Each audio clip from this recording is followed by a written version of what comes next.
Graça e paz! Bem-vindo ao canal Bereano Sagrado. Sou Flávio Gabriel e trago para você o documentário bíblico Desmascarando os Mormons.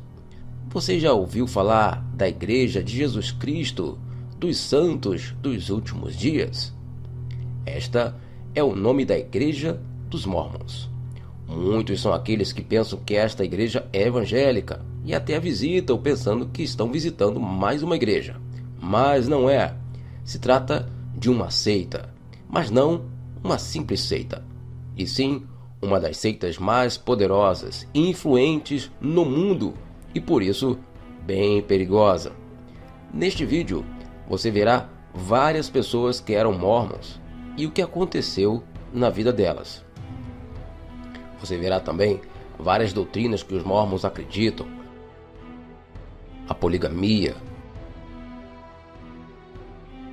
os rituais e várias heresias, incluindo uma animação que explica exatamente como é o Deus dos mormons e o Jesus que eles acreditam, que são completamente diferentes do Deus e do Jesus da Bíblia. Para esta seita, o livro dos mormons é superior à Bíblia Sagrada.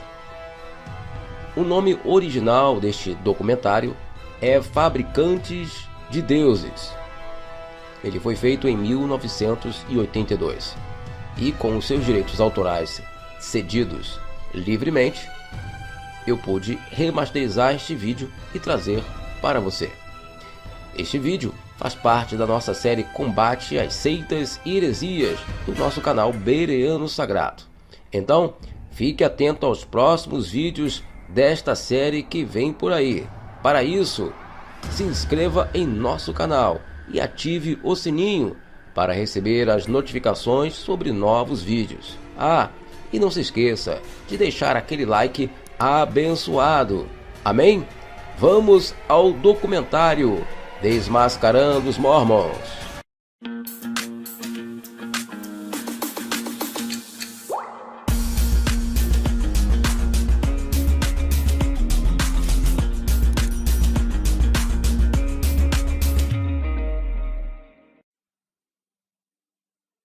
Parece bonito do lado de fora, mas tirando a máscara e falando com as vítimas, descobre-se o outro lado da história.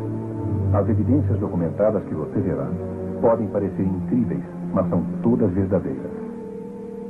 Quando tiraram minha família, eu não tive mais razão para viver. Tentei o suicídio. Graças a Deus eu não consegui.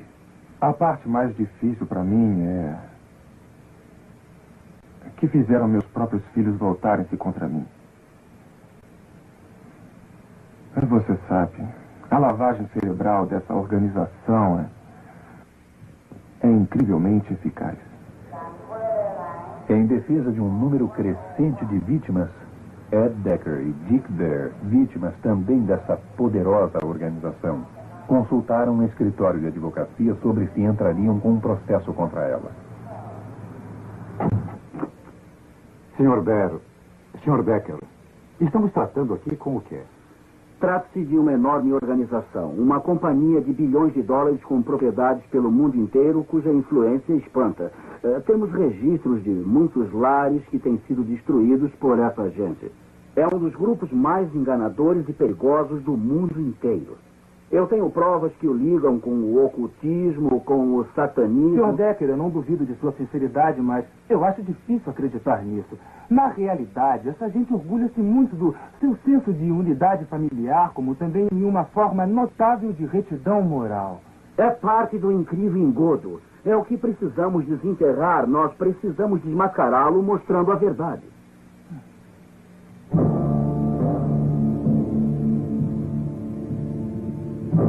O lado oculto do mormonismo.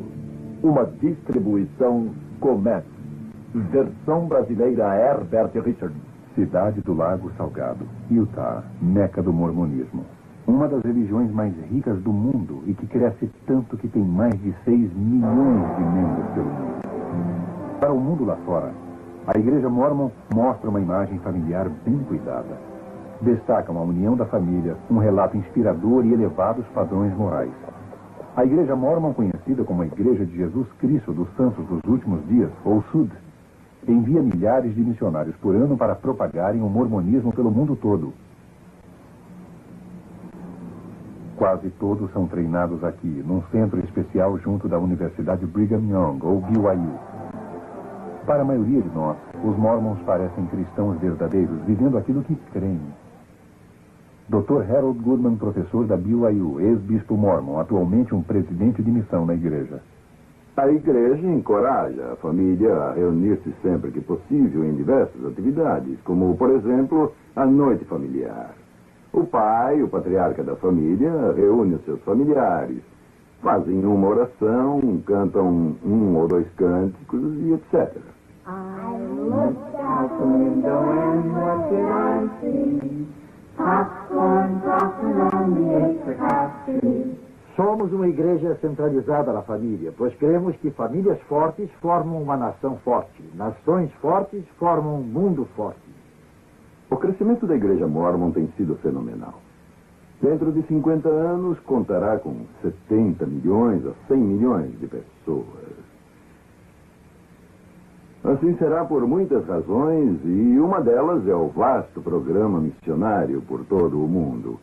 Atualmente, há cerca de 28 mil missionários em 186 missões.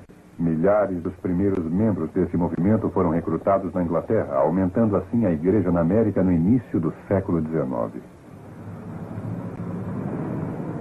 Brian Grant, diretor de Relações Públicas da Igreja Mórmon na Grã-Bretanha e Irlanda, onde a igreja tem crescido cerca de 1000% nos últimos 20 anos. A ideia que todos têm dos missionários mormons é de dois jovens de roupa escura em bicicletas, batendo nas portas em horas inoportunas. Mas há um número crescente de moças trabalhando nas missões e casais já aposentados que também querem anunciar o Evangelho de Jesus Cristo.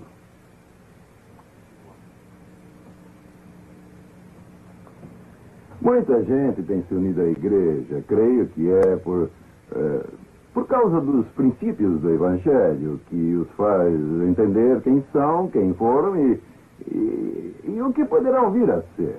Jim e eu viemos de famílias cristãs bem sólidas. Conhecemos o mormonismo através de um dos sócios de Jim. Eu sempre tive a ideia de que um mormon era alguém que andava vestido de preto e tinha 16 mulheres. O que não é verdade, é claro. Essa gente parece cristã. Todos os cristãos que tenho conhecido possuem esses mesmos atributos. São gentis, bons, amorosos, voltados para a família. Tudo quanto eles fazem gira em torno da religião. O povo da igreja Mórmon é tão amigável. Eles me conquistaram através de seus bailes. Os meninos da escola me animavam dizendo: que bom você está vindo para a igreja Mórmon. Me fizeram entrar na igreja através de seu programa social, que é fabuloso, com aquela sua atmosfera familiar. Minha família foi destruída, então entrei direto. Os jovens certamente são a força da igreja no futuro. Por isso, temos classes para os jovens aos domingos. Há eventos atléticos para a nossa juventude. E encontros sociais, onde eles se divertem, dançam.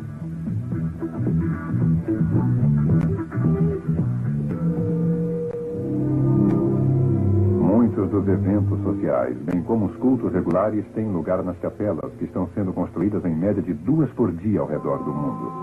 Porém, há quase 50 templos mormons que servem a um propósito bem diferente. Ali não há cultos normais, só há cerimônias secretas, reservadas para uma elite selecionada.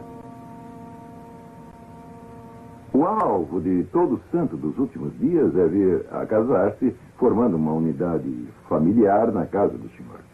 Ali ele receberá as bênçãos sagradas que finalmente lhe permitirão, se ele for digno, de habitar na presença do Pai Celestial. Nem todos os membros da igreja vão ao templo, e isso talvez chegue a surpreendê-lo. Para poder ser admitido ao templo, é necessário que se receba uma recomendação para o templo.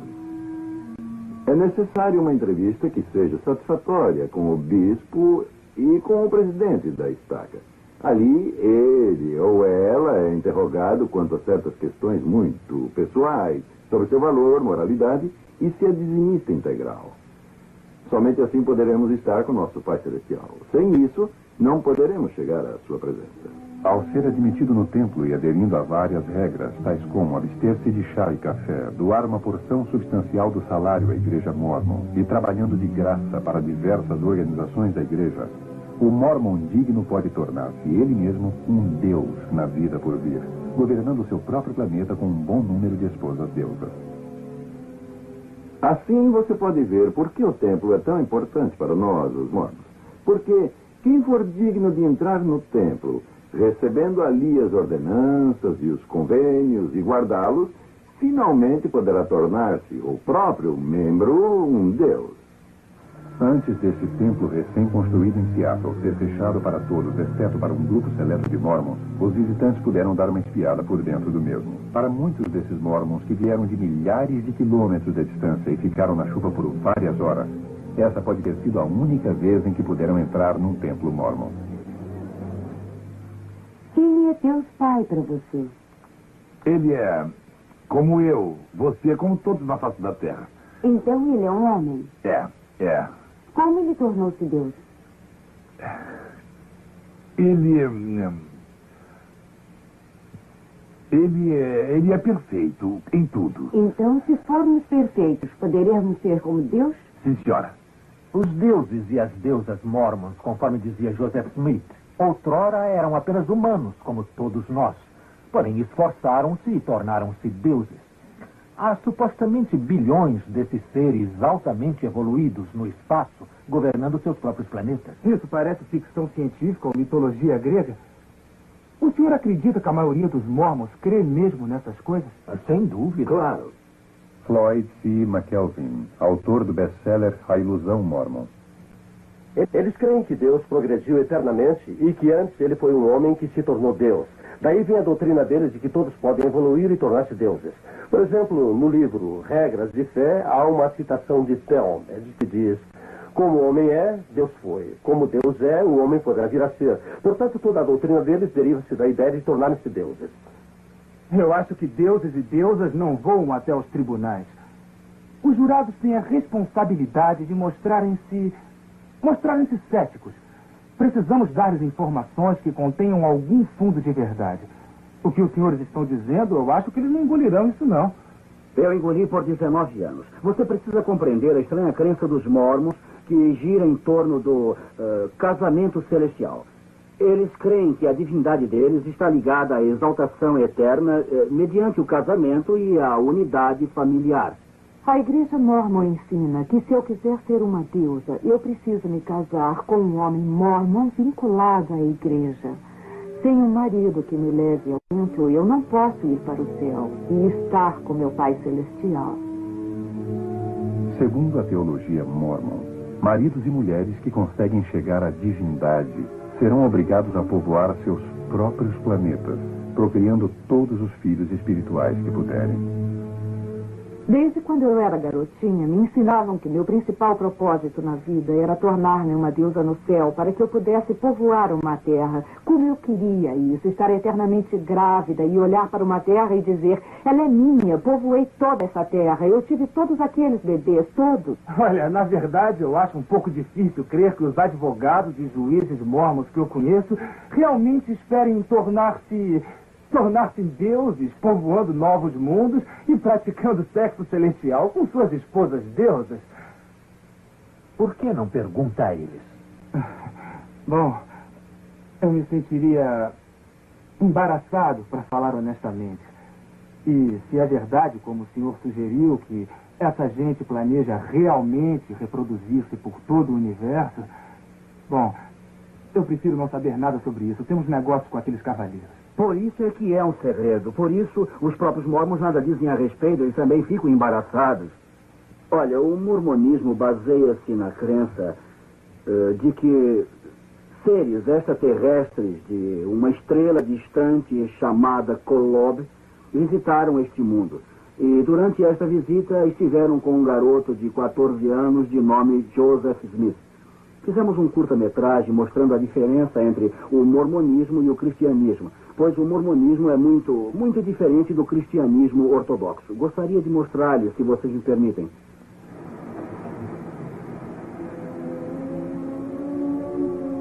O mormonismo diz que incontáveis planetas espalhados pelo cosmos são governados por muitíssimos deuses, que antes foram seres humanos como nós. Há muito tempo, num desses planetas, um deus não identificado e uma de suas esposas deusas tiveram um filho espiritual chamado Elohim. Depois, esse espírito nasceu de pais humanos, que lhe deram um corpo físico. Obedecendo ao ensino mórmon, morrendo e ressuscitando, ele mostrou-se ser digno e foi elevado à divindade como seu pai.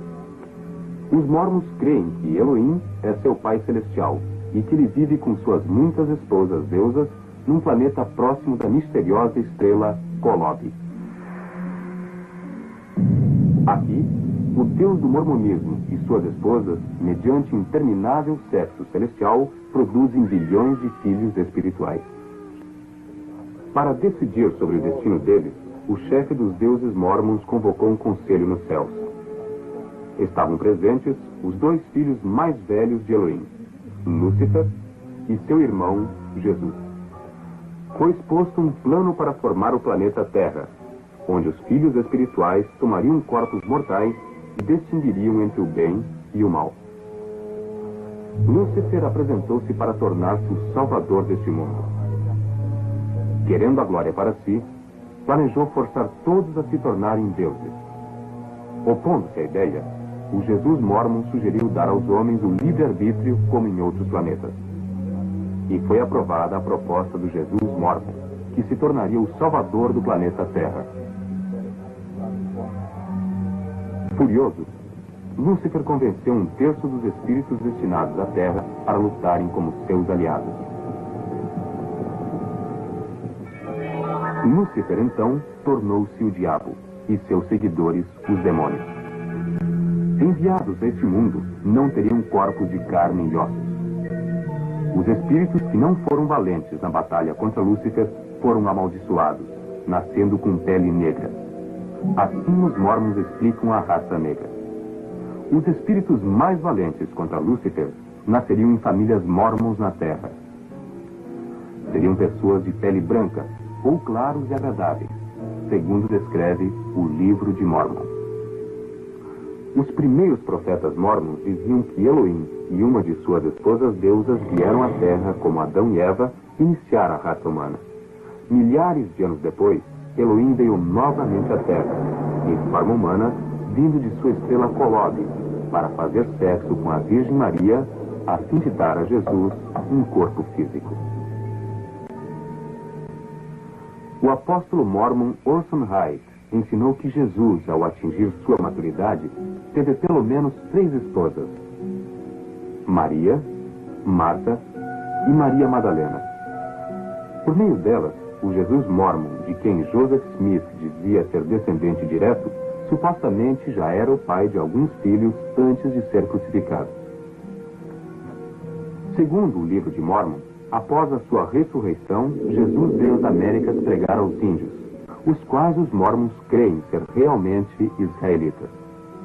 Então, o Jesus mormon estabeleceu a sua igreja nas Américas, tal como já fizera na Palestina.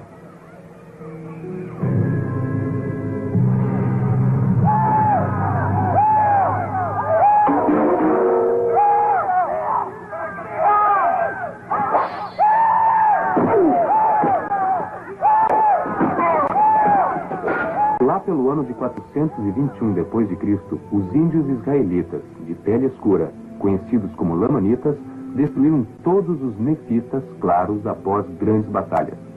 Os registros nefitas teriam sido escritos em placas de ouro e foram escondidos por Moroni, o último nefita vivo, no Monte Cumorah. 1400 anos depois, um jovem caçador de tesouros, Joseph Smith, conhecido por suas fantasias, afirmou ter descoberto essas placas de ouro perto de sua casa, no estado de Nova York. Hoje ele é honrado pelos mormons como um profeta, pois afirmou haver recebido visões do mundo espiritual, nas quais lhe foi mandado organizar a Igreja Mórmon, pois todos os credos cristãos eram uma abominação. Foi Joseph Smith quem deu origem à maioria dessas doutrinas estranhas que milhões hoje afirmam ser a verdade. Mediante um rígido código de requisitos financeiros e morais, e realizando ritos sagrados no templo por si mesmos e pelos mortos, os Mormons esperam poder provar que são dignos, tornando-se assim deuses. Os Mormons ensinam que todos terão de apresentar-se no juízo final diante de Joseph Smith, do Jesus Mormon e de Elohim.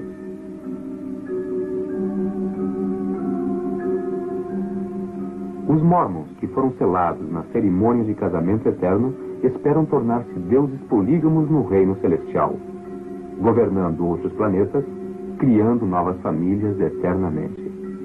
Os Mormons são gratos a Deus por Joseph Smith, que dizia ter ele feito mais para preservar a igreja do que qualquer outro homem, inclusive Jesus Cristo. Os Mormons creem que ele morreu como um mártir, vertendo seu sangue por nós para sermos deuses também. Deuses vindos de Kolob. Parece Von Däniken ou A Guerra nas Estrelas. Eu sei que é estranho, sei que, como ser finito, jamais poderei me tornar um Deus infinito. É absurdo. E foi aí que parei de crer nisso, mas minha esposa não queria nem falar a esse respeito. Ela teve que se divorciar de mim para se casar com outro homem que procurasse chegar à divindade. Ou ela não poderia tornar-se uma deusa.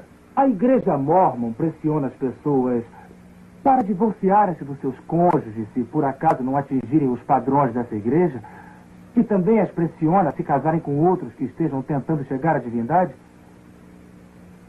A minha motivação deriva-se, pelo menos em parte, da minha experiência pessoal. Eu me lembro do meu bispo me aconselhando a divorciar-me da minha esposa. E eu ouvi os meus 5 filhos que eu criara na Igreja Mórmon serem tirados de mim.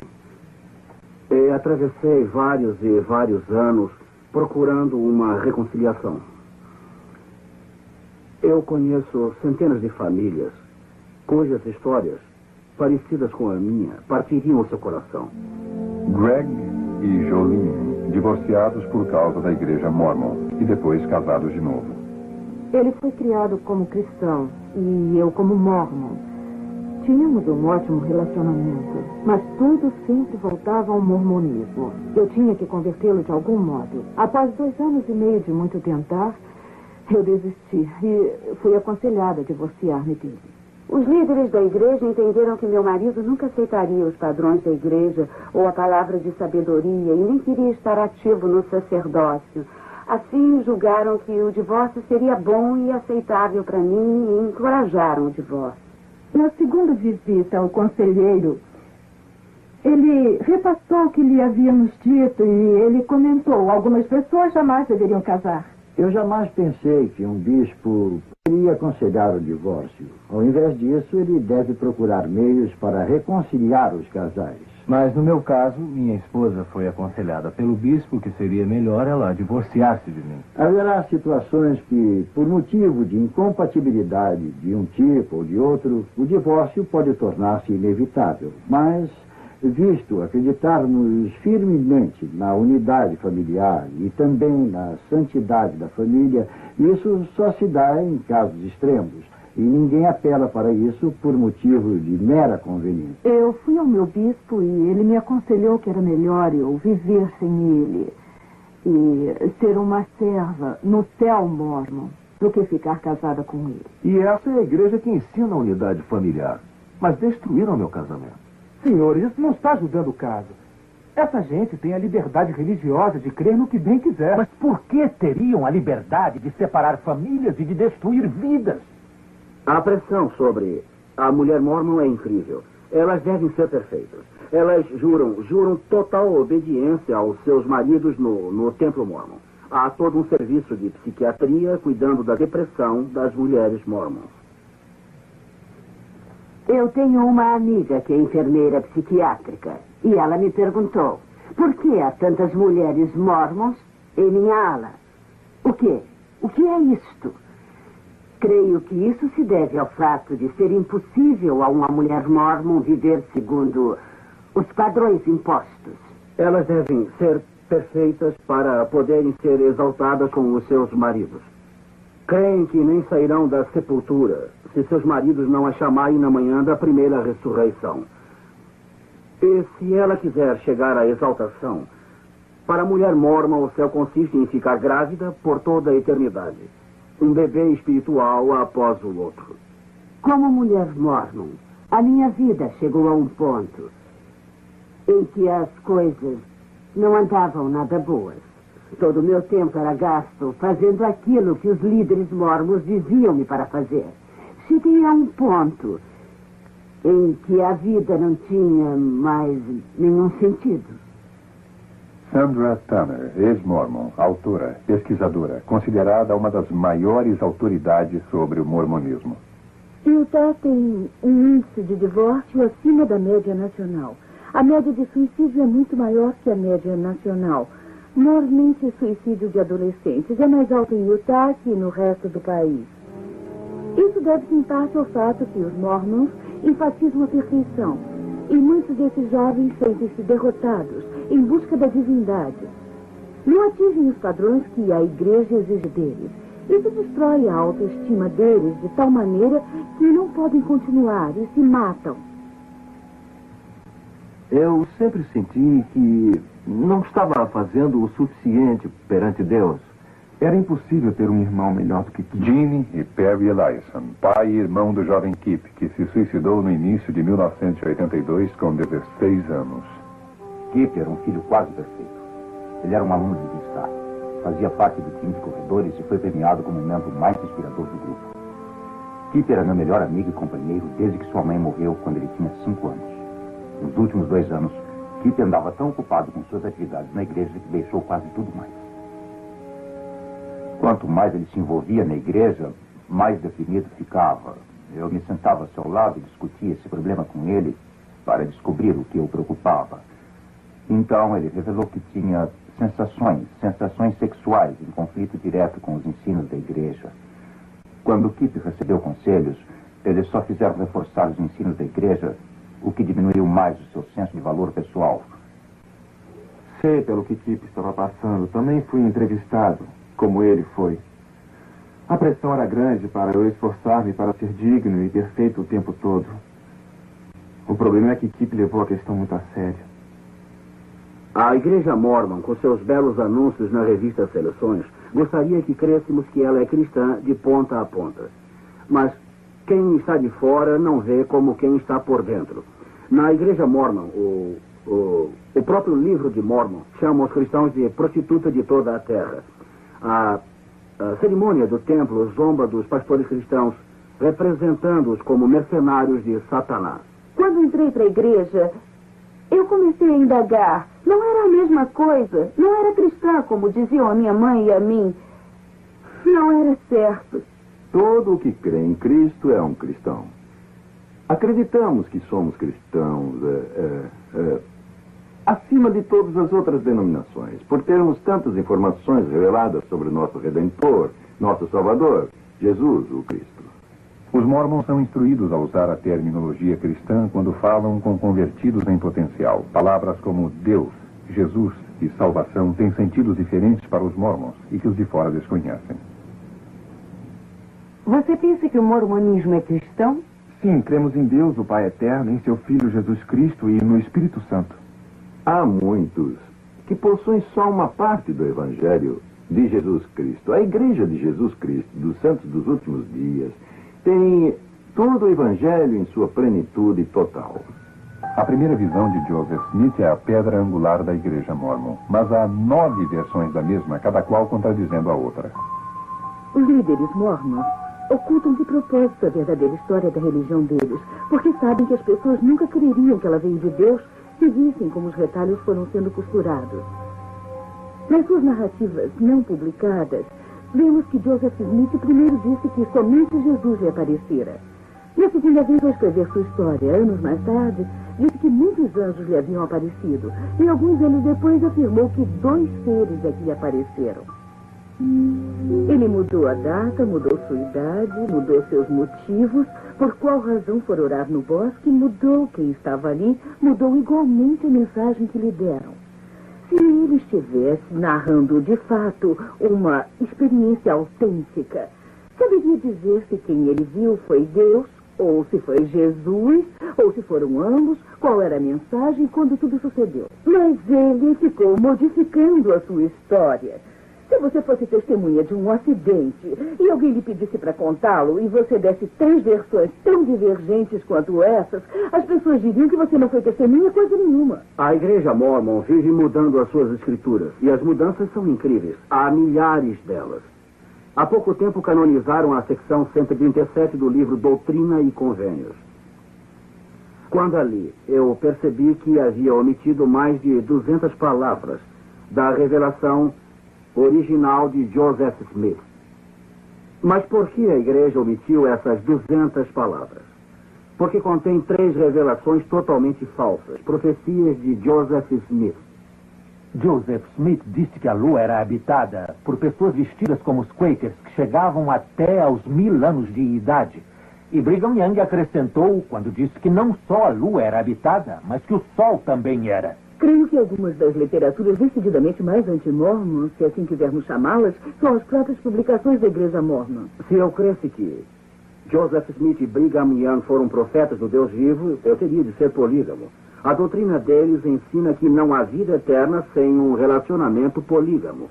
Thelma Gear, escritora, conferencista, ex-mormon declarada, bisneta do assassino mormon condenado John Daly. Sentada perto da lareira, lembro-me bem de meu bisavô, John Daly, que foi o pioneiro mormon, guarda-costas de Joseph Smith e Brigham Young, quando visitavam secretamente suas numerosas esposas. Recordo-me, meu bisavô tinha 19 esposas e 64 filhos. Emma Smith, esposa de Joseph, foi admoestada na Doutrina e Convênios a ser obediente ao mandamento, aceitando as outras esposas de Joseph Smith, pois do contrário seria destruída. Este diário narra como Joseph enganava sua esposa para praticar a poligamia, como ele teve que prometer a Emma que deixaria todas as outras esposas por amor a ela, mas disse ao seu amigo: eu tive que dizer isso a ela, eu não falei para valer. Hoje em Utah, há aproximadamente 30 mil casamentos polígamos. São os fundamentalistas que creem que Brigham Young era um profeta de Deus e que essa seção de doutrina e convênios é verdadeira e que eles não podem anular esse pacto eterno com Deus por alguma lei do país. A Igreja Mormon oculta propositalmente de seus membros os registros de seus primeiros líderes, de seus antigos documentos, de suas primeiras publicações. Ron Prentice, gerente da Seventh East Press, jornal publicado por jovens mormons que querem reformar a igreja desmascarando sua simulação. Os itens mais controvertidos do jornal dizem respeito à história da igreja, à teologia e à desonestidade dos administradores no trato com os estudantes. Há muita coisa nesses registros da igreja. Se o público inspecionasse, ficaria manchada a bela imagem ostentada pela igreja. Os missionários chegam à sua porta e dizem: temos uma bela história sobre as famílias e dizem ter um lugar maravilhoso para criar seus filhos. Os missionários fazem parte da simulação, mas não sabem disso. Garantiram a eles que tudo está certo, que é tudo 100% verdadeiro. Pensam que os registros são públicos, não sabem que não poderiam ir a Utah para verem pessoalmente os documentos. Na fé cristã, os eruditos examinam os manuscritos antigos, refinando-os, reexaminando os mais antigos para aprimorarem e confirmarem a autenticidade das escrituras sagradas. No mormonismo, porém, dá-se o contrário. Os líderes têm que redigir, reescrever, simular, mudar, apagar, adicionar, do começo ao fim dos seus livros, a sua história e suas escrituras. E eles suprimem dos seus diários porque mostram a confusão e a natureza humana da sua teologia e da sua religião. O livro de Mormon afirma ser um registro histórico real, traduzido de placas reais que Joseph Smith desenterrou de uma colina em Nova York. Se esse fosse um relato genuíno, poderíamos estudá-lo como se estuda qualquer outro livro histórico. Dr. Charles Crane, escritor, professor universitário e especialista em arqueologia mormon. Lendo o livro Mormon, descobrimos uma história inteiramente diferente. Ao invés de ser um registro de fatos reais, tenho examinado mapas e rebuscado informações arqueológicas. Porém, confesso que jamais encontrei a terra de Zarahemla. Onde é que fica o Vale de Nimrod? E onde é que são as planícies de Neferá? Eu confesso que jamais encontrei o registro de qualquer cidade mencionada no livro de Mormon. Abrimos o livro de Mormon e nada achamos. Não há idioma nefita, não existem cidades nefitas. Não há nenhum mapa em nenhum livro de Mormon. Não se pode localizar qualquer local. Não há evidência de sua veracidade, no entanto, o aceitam como um registro histórico. Dr. Richard Fales, PhD, escritor, conferencista e arqueólogo. Nunca escavamos qualquer artefato que, mesmo remotamente, se relacionasse à alegada civilização que os Mormons dizem ter existido nos Estados Unidos, na América Central e na América do Sul. Nenhuma prova arqueológica tem sido achada para autenticar o vasto império americano descrito no livro de Mormon. Porém, a arqueologia tem provado a existência de todas as grandes civilizações, incluindo as dos tempos bíblicos. Por exemplo, estas moedas mencionadas na Bíblia, o ciclo, a dracma, o ceitil, que têm sido achadas em abundância. O que descobrimos no livro de Mormon? Em Alma, capítulo 11, versículos 5 e 19, há uma lista de moedas usadas por aqueles povos. Há o senine de ouro, o seon de ouro, o shum de ouro. Havia moedas menores, o shiblon, o shibum e o lia. Seria preciso dizer que nenhuma dessas moedas jamais foi encontrada. Muitas pessoas não compreendem o livro de Mormon. Essa é a narrativa do povo que ocupava o continente americano, América do Norte, Central e do Sul, desde 600 AC até cerca de 420 DC. Há muitas evidências, naturalmente, de que haviam pessoas vivendo naquelas regiões. Eu sou levado a crer, com base nas pesquisas, que não se trata de um relato real, mas de um conto de fadas, como Alice no País das Maravilhas. Décadas de pesquisas por arqueólogos mormons não puderam descobrir qualquer indício do povo, dos locais ou dos eventos descritos no livro de Mormon. E missionários mormons do mundo inteiro estão convertendo pessoas à igreja mormon, explicando que a arqueologia tem provado que o livro de Mormon é verdadeiro. Uma das escrituras, obras padrão da igreja, chama-se A Pérola de Grande Valor. Ali há o livro de Abraão, que Joseph Smith disse ter sido traduzido de fragmentos de papiro que ele comprara de um empresário que estava viajando pela área. Por volta de 1842, sem conhecer a língua egípcia, ele traduziu os fragmentos para a forma do livro de Abraão. O manuscrito ficou desaparecido até 1967. Agora, porções dele foram redescobertas e famosos egiptólogos agora o têm examinado e traduzido e viram que ele nada tem a ver com o tempo de Abraão. Joseph Smith não acertou ao menos uma palavra em toda a tradução. De fato, ele tomou uma pequena letra parecida com um E invertido e a traduziu por 76 palavras com 7 nomes. Bem, há coisas embaraçosas para a igreja. Admiro-me realmente do grande número de pessoas inteligentes que estão na igreja mormon, aceitando coisas que não podem ser provadas. Ficam tão cativas que têm medo de examinar. Por diversas vezes, eles têm admitido que, ao invés de se assentarem e estudarem conosco, preferem aceitar o que dizem os seus líderes.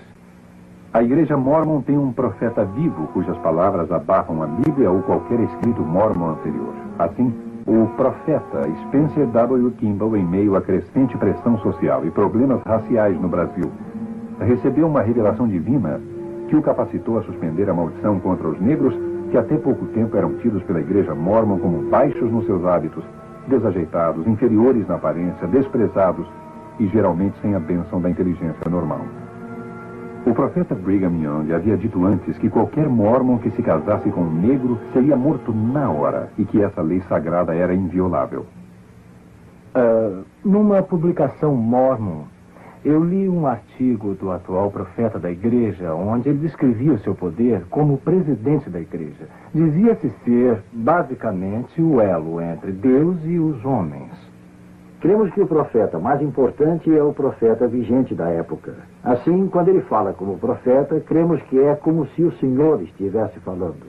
A teologia da Igreja Mormon não está baseada na avaliação das provas bíblicas, mas se baseia principalmente no ardor no peito. Eles afirmam que isso é o que você deve procurar. Quando os missionários mormons chegam à casa de alguém falando sobre o livro de Mormon ou sobre o profeta Joseph Smith, pedem que a pessoa ore para receber o ardor divino no peito que eles têm. Isso provará que Joseph Smith é um profeta de Deus e que o livro de Mormon é escritura real. Assim, trata-se de uma avaliação subjetiva. A escritura não é para ser examinada. Eles nos encorajam a ler o livro de Mormon. E não a ler a Bíblia, mas sim a orar para sabermos se o livro de Mormon diz mesmo a verdade. Quando falamos sobre essas coisas com os mormons, alguns dizem: não me importa se cada profecia de Joseph Smith estiver errada.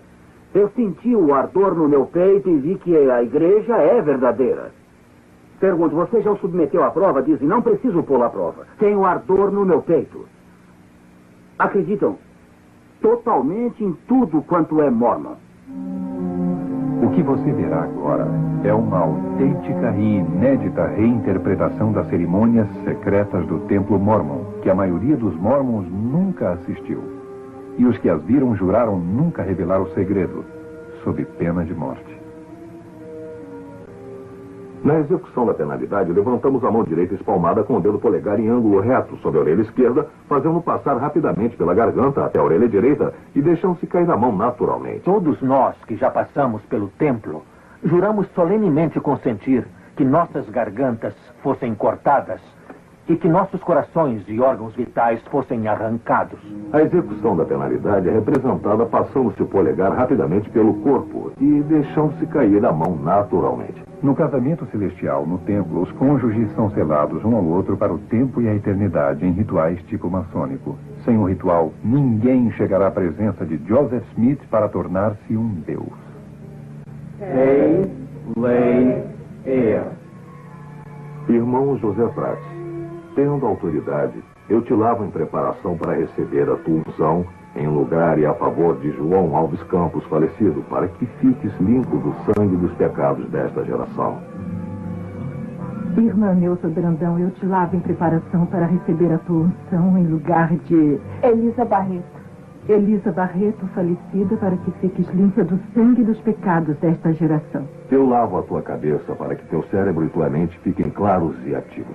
Teus olhos para que eles vejam claramente entre a verdade e o erro. Milhares de cerimônias ocultistas são realizadas a cada dia pelos mortos para que também recebam os benefícios do mormonismo. Os mormons têm sido encorajados a ter encontros com os mortos. E vez por outra os demônios personificam mortos e aparecem aos mormons dizendo que se converteram ao mormonismo no mundo espiritual e querem que sua genealogia seja pesquisada. Teus lombos para que sejas frutífera e te multipliques e enchas a terra, alegando-te em tua posteridade. Teus órgãos vitais e intestinos para que sejam fortes e saudáveis e possam cumprir suas funções. Teu peito para que receba puros e virtuosos princípios.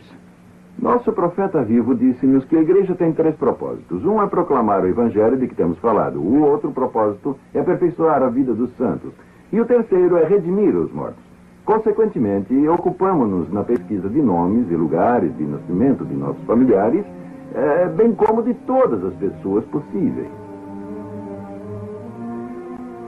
Uma grande característica que distingue a Igreja Mormon de todas as grandes religiões é seu fanático programa de evangelizar os mortos. A Igreja Mormon opera o maior centro genealógico do mundo, com mais de 600 funcionários, que ficam classificando e catalogando recenseamentos, registros, documentos e testamentos. Esta informação é microfilmada e guardada aqui, 32 quilômetros fora da cidade do Lago Salgado.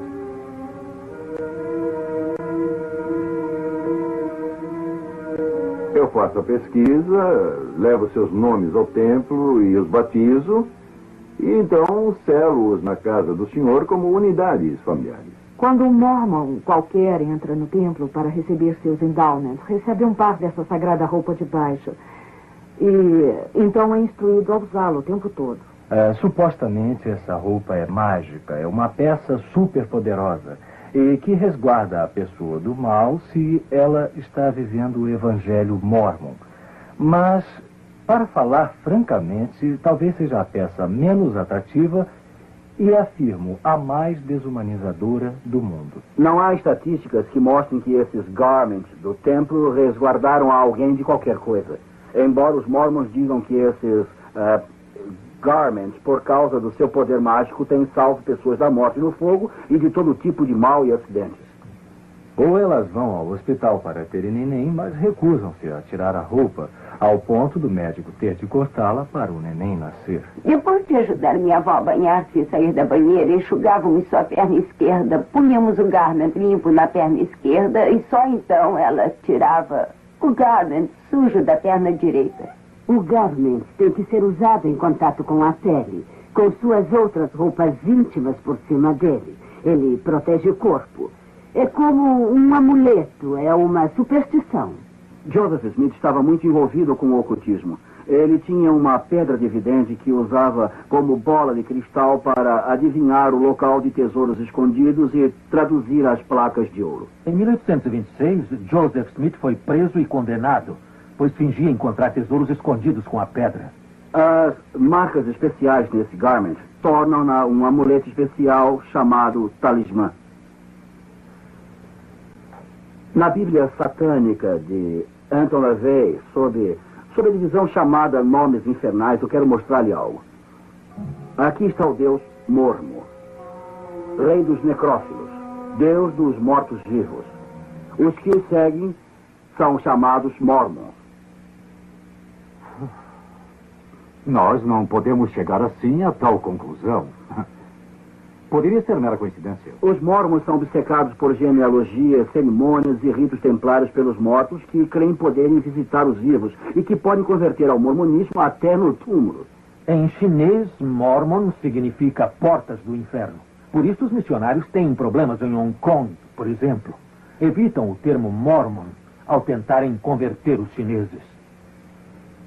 John L. Smith, escritor e pesquisador do poderio da Igreja Mormon.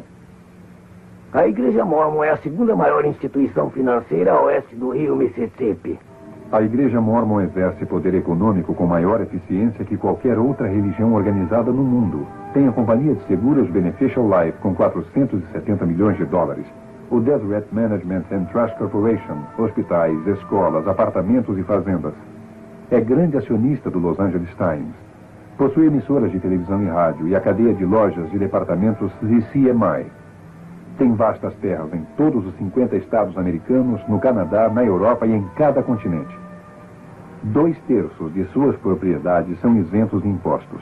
Bilhões de dólares são extraídos dos membros da igreja a cada ano com seu programa de dízimos obrigatórios.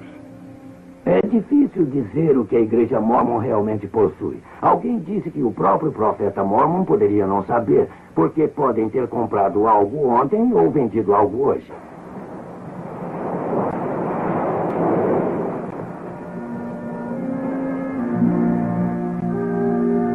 Os Mormons têm uma enorme parte do Havaí.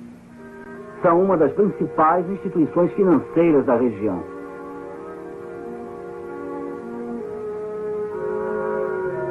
Quem vai ao Centro Cultural Polinésio é convidado a visitar o Templo Mormon. Depois do Templo de Lago Salgado, o Templo do Havaí é o mais visitado do mundo. Eles apresentam a Igreja Mormon num filme e fazem a pessoa deixar sua assinatura.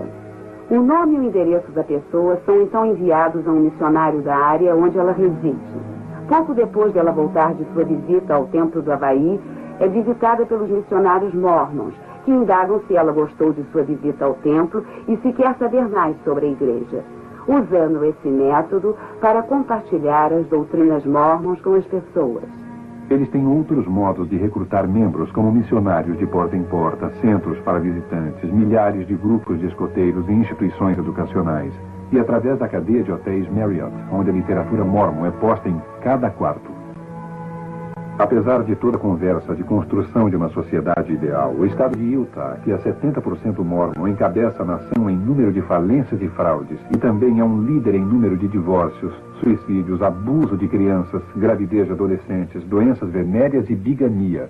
Há muitos na igreja que têm dificuldades para acreditar nela. Outros não creem sob hipótese nenhuma. Após 5 ou 6 meses dentro da igreja Mormon, meu filho notou o seu engano. Uma das coisas que o fizeram duvidar foi a ridícula ideia dos Mormons de alguém tornar-se um deus. Eu me lembro de quando fui falar com o bispo. Foi um pouco antes de eu resolver deixar a igreja. E então perguntei-lhe, bispo, onde está o amor nessa igreja? E com lágrimas escorrendo pelo meu rosto, eu lhe disse, não me sinto amada. Nós ouvimos toda essa conversa sobre o amor e de como estamos cuidando de todos e da noite familiar. Mas onde está o amor? Por que não me sinto querida? E ele ficou sentado, olhando para mim como se não tivesse qualquer sentimento. O mormonismo menospreza a Bíblia, menospreza todas as outras igrejas, para que os mormons que perderem a fé no mormonismo pensem que nada existe nelas que tenha valor. Eu acreditava que se a igreja mormon não era verdadeira, não havia igreja verdadeira. Eu tinha um daqueles testemunhos ardentes da igreja mormon. Quando eu estava crescendo, durante a infância, minhas irmãs, meu irmão e eu éramos muito amigos. Nós éramos grandes companheiros. Desde que saí da igreja mormon, minhas irmãs cortaram completamente sua amizade comigo. Uma das regras da igreja mormon é que se alguém quiser entrar no templo, não pode associar-se a membros apóstatas, e é assim que me chamam. Depois que deixei a igreja, as coisas mudaram. Meus amigos não falavam mais comigo. E embora eu tivesse deixado voluntariamente a igreja, ao perceber que ela é falsa, eu fui excomungada da igreja mormon. E excomunhão é um termo pejorativo. Com raras exceções, quase todos os nossos amigos mormons romperam amizade conosco. Fui posta de lado. O namorado que eu tive durante todo o ano em que estudei na BYU rompeu o namoro. Ele estava se preparando para a missão. Não queria falar comigo. Disse-me de chofre, você não irá comigo ao templo e pronto. Meus colegas tiveram ordem de não falar comigo. Nossos 2 filhos, na época, estudavam na universidade. E trouxeram alguns jovens mormons para conversarem comigo. Eles me contaram que alguém no Instituto Mormon havia dito que fomos excomungados por motivo de adultério. E essa é a maior mentira que já existiu. Em Utah é muito difícil alguém deixar a igreja. Isto é, publicamente. Em primeiro lugar, a ameaça ao seu emprego. Talvez seu patrão seja mormon. E isso pode ameaçar seriamente seu lugar na firma. Eu sei de muita gente que trabalha para a própria igreja, temendo perder a sua posição. Outras pessoas temem o divórcio. Conheço pessoas em altas posições na igreja que não acreditam no mormonismo. O mormon que me disse que de modo algum crê no mormonismo. Faz pouco tempo, o marido de uma família mormon começou a fazer indagações. Chamou ao telefone uma noite e disse, eu sei que o que você está dizendo é verdade, não há dúvidas em minha mente. E não posso achar falhas em suas razões. E acrescentou, eu tenho um medo danado de perder minha esposa, os filhos e meu negócio. Porque se eu falar sobre o que descobri, eu perderei tudo. O motivo de muitos é que o mormonismo é um bom lugar para se criar a família. É a estrada fácil. Se você está lá e já faz parte da coisa, por que provocar barulho? O maior perigo e que me levou para dentro é que pensei que fosse uma igreja cristã. Mas não era uma igreja cristã. Era uma seita. Ao invés de ler uma das obras padrão da igreja, eu li a Bíblia. Eu comecei a ler e resolvi que a leria de capa a capa. No 3º capítulo de Gênesis, eu consegui entender como Eva foi convencida por Satanás para comer do fruto, para tornar-se como Deus. E no capítulo 14 de Isaías, Lúcifer foi expulso do céu porque queria ser igual ou maior que Deus. Comecei a estudar a Bíblia, tomei conhecimento do Jesus verdadeiro, do Deus verdadeiro, e comecei a entender que o Deus do mormonismo Não é o Deus da Bíblia. Obedecíamos a palavra de sabedoria, íamos às reuniões, pagávamos o dízimo, fazíamos a noite familiar, fazíamos tudo o que se esperava que fizéssemos. E quando tornei-me cristã, notei que eu não era a pessoa boa que tinha pensado ser, pois Deus revelara o nosso orgulho interior, nossos problemas interiores, as coisas que não vimos antes por estarmos ocupados com coisas externas. Estávamos tão satisfeitos com essas coisas que pensávamos que todo o resto ia bem. Sentia-me solitária como criança na igreja, solitária como pessoa casada na igreja, solitária como solteira na igreja. Mas quando conhecia Jesus, sabia que havia alguém que ficaria comigo o tempo todo. Lembrei-me que devia pedir que Jesus viesse ao meu coração. Ouvi minhas amigas crentes dizerem isso. Dobrei os joelhos um dia quando estava sozinha e pedi para Jesus entrar no meu coração. Eu não sabia o que estava fazendo, mas quando me levantei, havia nascido de novo. Eu descobri que Jesus é o caminho, a verdade e a vida, e não uma organização. A vida toda eu procurei algo na igreja mórmon, mas eu não podia definir o que estava buscando. Quando a mãe aceitou a Cristo, ela compartilhou dele comigo. Eu vi alegria na vida dela como nunca vira antes em todas as suas atividades na igreja mórmon. E era o que eu precisava. Eu estou muito grato a Deus que toda a nossa família, minha esposa, eu mesmo, 7 filhos queridos, saímos da igreja mórmon e conhecemos Jesus Cristo de maneira pessoal. Senhor Decker, Sr. Baer, acho que não poderemos aceitar seu caso. Mas há fraudes, decepções deliberadas, famílias e vidas sendo destruídas. Os senhores não têm dinheiro para lutar contra os mormons. Eles têm bilhões. Isso se arrastaria por anos. E eles têm os recursos. Os senhores nos levaram de ida e volta até Coloda. Mas os jurados não nos acompanhariam. As seitas são protegidas sob o atual sistema legal. Continuarão a proliferar à custa de vidas humanas e famílias. Eis o que restou do meu filho Kip.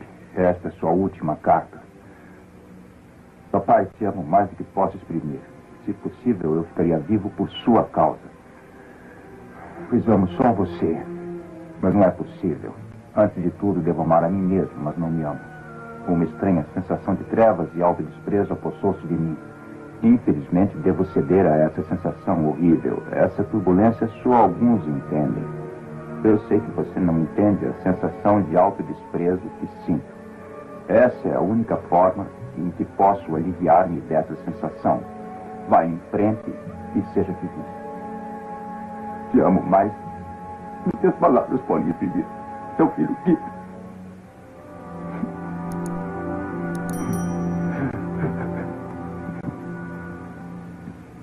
Se deixasse hoje, o que sentiria mais? Deixasse o quê? A igreja? Deixasse a igreja? Eu prefiro morrer. Olá, boa tarde, senhora. Gostaríamos de falar sobre a Igreja de Jesus Cristo dos Santos dos Últimos Dias.